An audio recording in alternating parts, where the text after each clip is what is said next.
After the incident with the wall and the girl in the storage room, the Sharma family thought the house was finally quiet again. The police had checked and found nothing unusual. The broken wall had been plastered over, the rooms were clean, the fridge was empty. The family tried to pretend everything had gone back to normal. But on the fourth night, when everyone was in bed, the house answered differently. Neha woke up to the sound of something moving outside her bedroom. It was a gentle scraping, like wood being dragged across the floor. She sat up slowly and saw a faint light under the hallway door. The house was supposed to be dark. She stepped out of bed and opened her door. The hallway looked different. Not just dimmer or darker, different. At the far end of the corridor, where there had never been one before, there was a small wooden door. It was narrow, the color of old pine, and slightly crooked. The doorknob was missing, and the frame was crooked, as if the door had been carved into the wall by someone who had never built a doorway before. Mrs. Sharma came out of her room, eyes wide. "What is that?" The husband appeared behind her, holding his phone light. "There wasn't a door there last weekend." The three of them stood in a line, staring at the new door, as if waiting for it to explain itself.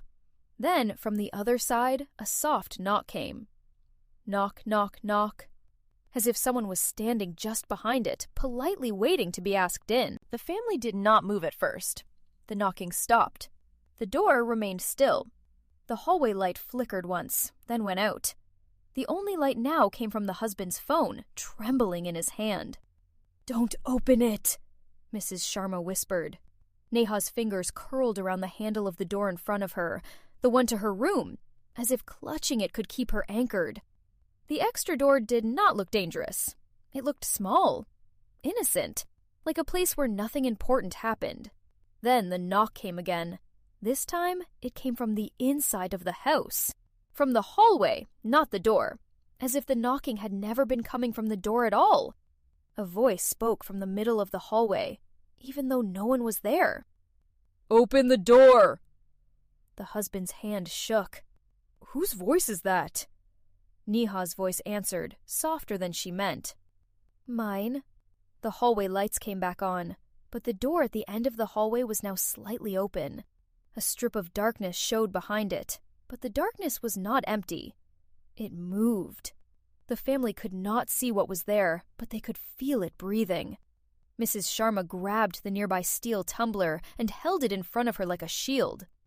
"This house belongs to living people," she said, her voice stronger than she looked. The door at the end of the hallway opened a little more. The thing inside took a long, quiet breath. The family took a step back, but the door did not move. It stayed in place, half open, the darkness inside pulsing like it had lungs. The air grew colder, though the house was still warm. The hallway lights flickered, faster now, creating a strobe effect that made the open door look like it was moving in and out of reality. The husband stepped forward first, against his own fear. "If there's somebody there, show yourself." The darkness inside the doorway responded with a slow, smooth movement. A hand appeared, pale and long-fingered, resting on the doorframe.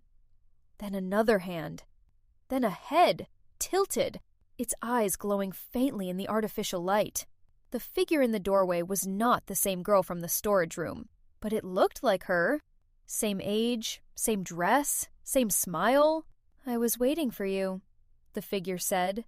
Neha's voice came from the hallway, again not from her mouth.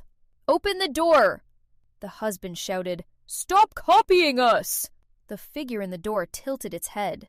"You left the first door open. Now the second one is open." The steel tumbler in Mrs. Sharma's hand rattled as she took a step forward. "What first door?" The figure's smile widened. The hallway behind it deepened, the door growing taller, the space inside stretching backward into the house, like a tunnel that should not exist. The husband's phone light flickered out. The last thing he saw before the lights died was the inside of the door. The figure and the hallway behind it, all disappearing into a long, dark corridor that did not match the layout of the house. Then the door slammed shut. The hallway returned to normal. The extra door was gone. The family stood in the middle of the corridor, sweating, panting, trying to pretend nothing had happened. The next day, the family told each other they were imagining things. They checked the hallway dozens of times. No extra door, no strange changes in the walls, no staircase that hadn't been there before. The house felt like a house again. But that night, when everyone went to bed, the door appeared again. Not in the hallway this time, in the living room. A small wooden door in the middle of the wall. The same crooked frame, the same missing handle. The husband saw it first, walking past the sofa late at night. He stopped, heart racing, and stared at the door for a long moment before calling Neha and Mrs. Sharma. The three of them stood in a circle around the door, the house silent, except for the soft ticking of the wall clock. Then the knock came again. Knock, knock, knock. From the inside.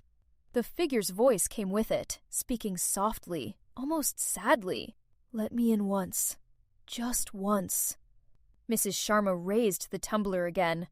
"No!" The door handle appeared suddenly, materializing on the door as if it had always been there.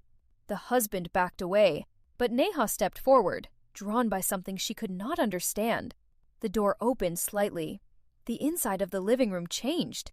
The walls stretched, the ceiling rose, and the floor widened into a long corridor lined with doors, all of them identical to the one in front of them.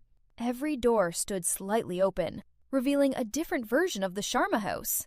In one room, the living room was lit with candles. In another, the TV was on and no one was watching. In another, the door was open and someone was standing outside staring in. The figure in the first door watched Neha. "We stay in doors that were left open," it said. "You opened one in the forest. You opened one in the walls. Now you opened the house." The husband grabbed Neha's arm and pulled her back, just as the living room door slammed shut. The extra door vanished.